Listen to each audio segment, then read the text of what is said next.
How are you, children? Welcome back our next science class. So, student, in yesterday we start our chapter number 5th, acid, base and salts. Okay, salt, and we have already discussed about the acids and we have topic discussed about bases.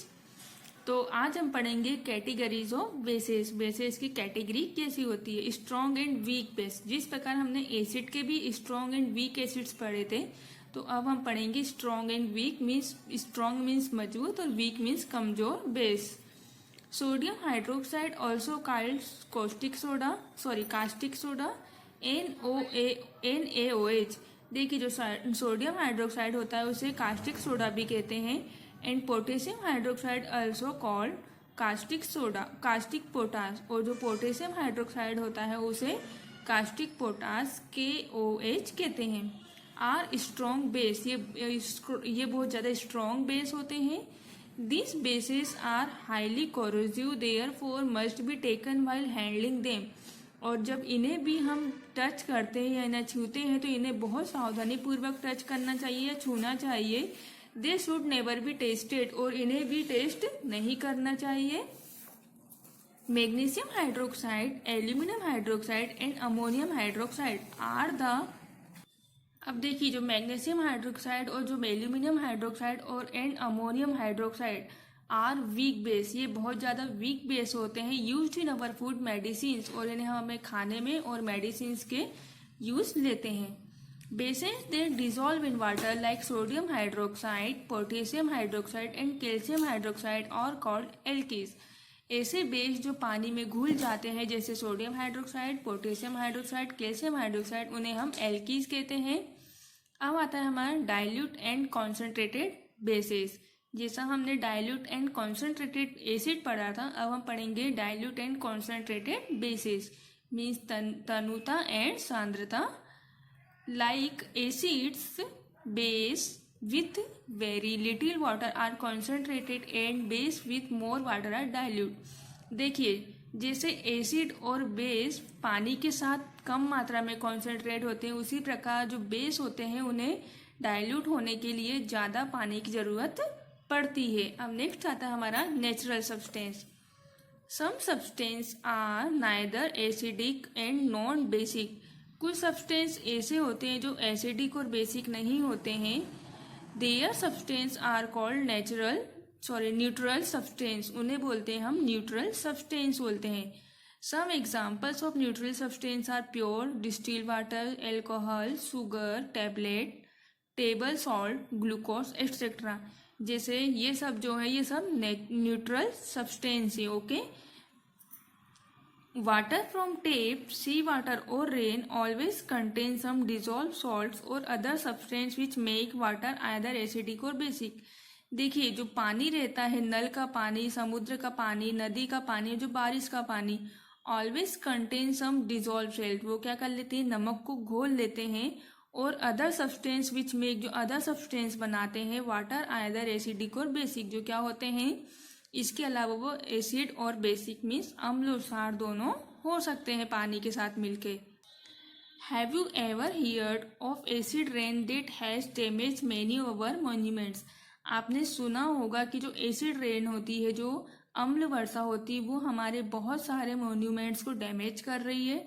The polluting gases from the chimneys of factories and exhaust of vehicles dissolve in rain water.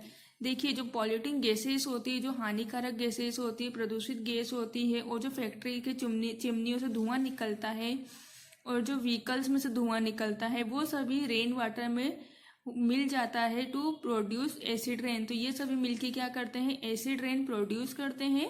Which corrode historical monuments, जो क्या करते हैं, हमारे ऐतिहासिक जितने भी monuments हैं उन्हें खराब कर रहे हैं, शरण पहुंचा रहे हैं उनके ऊपर। Metals and cause damage to plants and animals, और इसके अलावा वो डैमेज प्लांट्स और एनिमल्स को भी डैमेज कर रहे हैं। जैसे कार्बन डाइऑक्साइड मिलेगा वाटर के साथ तो क्या होगा, कार्बोनिक एसिड, जो बहुत हानिकारक होता है। सल्फर ट्राइऑक्साइड वाटर के साथ मिलेगा तो वो सल्फ्यूरिक एसिड बनाएगा, जिससे क्या होता है, जो मॉन्यूमेंट्स वगैरह है वो सब खराब हो रहे हैं। अब नेक्स्ट है हमारा इंडिकेटर्स। तो देखिए, an indicator use to find out whether a given substance is an acid और बेस। देखिए, इंडिकेटर कब यूज किया जाता है, जब हमें पता लगाना हो कि जो सब्सटेंस है वो एसिड है या बेस है।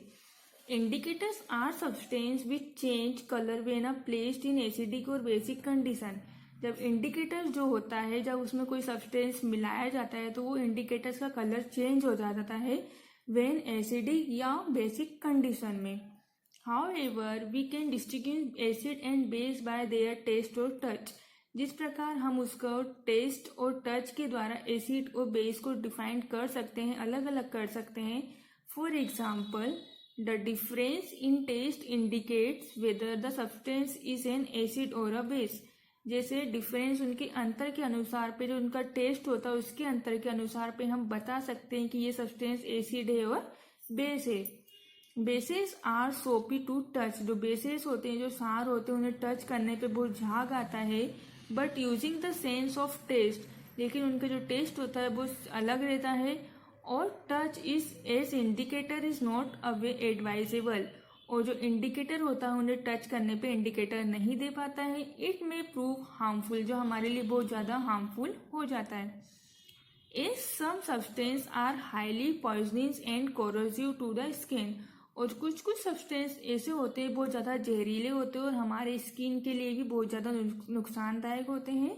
मोर ever this test are not very reliable. और this test are not very reliable. और इनका जो टेस्ट होता है बहुत रिलायबल, बहुत अलग होता है, अच्छा नहीं होता है। Never test any unknown things as some of them may be poisoning or highly corrosive। इसीलिए कभी भी ऐसी अननोन चीज, जो पता ना हो, उन चीजों को, एसिड और बेस की ऐसी चीजों को टच नहीं करना चाहिए जो हमारे लिए जहरीली हो या बहुत नुकसानदायक हो। अब आता है next, natural indicators. Natural means प्राकृतिक indicators. This are obtained from plants. ये हमें कहाँ से मिलते हैं, प्लांट से मिलते हैं। जैसे टर्मरिक, साइनोड्स, extract, litmus, red cabbage, black carrot juice etcetera. ये हम सभी को नेचुरल इंडिकेटर जो प्लांट से मिलते हैं। नेक्स्ट आता है हमारा synthetic indicators. These are prepared in the laboratory. Synthetic indicators वो होते हैं जिन्हें लेबोरेटरी में तैयार किया जाता है। Example, phenolphthalein and methyl orange, इन्हें हम लेबोरेटरी में तैयार करते हैं। Some substance change their smell in acidic and basic conditions. कुछ सब्सटेंस ऐसे होते हैं जो अपनी स्मेल मीन्स अपनी जो बदबू होती है, खुशबू होती है, उन्हें चेंज कर लेते हैं एसिडिक और बेसिक कंडीशन पे। Few olfactory indicators are onion juice, vanilla and clove oil. इसके अलावा कुछ कुछ जो होते हैं इंडिकेटर, जैसे ऑनियन जूस होते हैं, वनीला होते हैं, जो लौंग और क्लोव मतलब लौंग ऑयल होती है। You may try and find out how their odors change with the change of medium। तो आपको ये पता लगाना है कि उनकी स्मेल कैसे चेंज हो जाती है जब वो किसी मीडियम में मिक्स होते हैं। अब आता है next, turmeric as indicator. Turmeric means होता है हल्दी जैसे कि indicator. Turmeric is a good acid base indicator. Turmeric means हल्दी एक अच्छा एसिड और बेस दोनों का इंडिकेटर है। The cumin present in turmeric reacts with base to form a color substance। जो क्यूरुमिन होता है, प्रेजेंट होता है टर्मरिक में, जो किसके साथ रिएक्ट करता है, बेस के साथ, to form a colour substance में। कलर सब्सटेंस में एक रिएक्ट करता है, रिएक्शन करता है, क्रिया करता है। Substance whereas it does not change colour. तो वो सब्सटेंस अपना कलर चेंज नहीं करता है इन एसिडिक और न्यूट्रल सॉल्यूशन, जिसे क्या बोलते हैं हम, न्यूट्रल सॉल्यूशन और या अम्लीय सॉल्यूशन बोलते हैं। अब नेक्स्ट आता है हमारा लिटमस एज इंडिकेटर। नेक्स्ट है litmus. Litmus is another natural indicator. जो लिटमस होता है वो भी एक नेचुरल इंडिकेटर है। It is obtained from lichen. और ये किससे मिलता है, हमें लाइकेन से मिलता है। It gives different colours in acidic and basic medium. और ये एसिडिक और बेसिक अलग अलग कलर देता है, एसिडिक और बेसिक रूप में अलग अलग कलर देता है। It is available in blue and red colours with the chemist in the form of litmus solution और लिटमस पेपर। देखिए ये जो अधिकतर जो केमिस्ट में प्रेजेंट होता है वो ब्लू एंड रेड कलर में प्रेजेंट होता है केमिस्ट पे in the form of litmus solution और लिटमस पेपर के रूप में।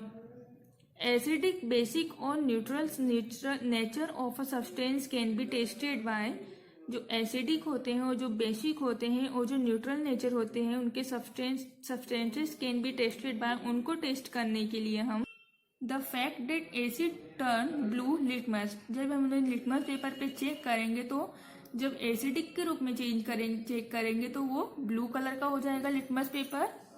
सॉरी, जब एसिड डालेंगे, देखिए जो ब्लू कलर का लिटमस पेपर होता है जब उस पर एसिड डालते हैं तो वो रेड कलर का हो जाता है। उसी प्रकार जो बेस होता है रेड कलर का लिटमस पेपर पे डालते हैं तो वो ब्लू कलर का हो जाता है। न्यूट्रल सब्सटेंस है वो नो इफेक्ट ऑन रेड और ब्लू लिटमस, और जो न्यूट्रल सब्सटेंस होते हैं वो कोई इफेक्ट नहीं दिखाते हैं अपने रेड और ब्लू लिटमस पेपर पे। ओके, सो स्टूडेंट्स आगे आप लोगों को समझ में, इसके आगे का नेक्स्ट टॉपिक हम नेक्स्ट क्लास में डिस्कस करेंगे। Thank you, have a nice day.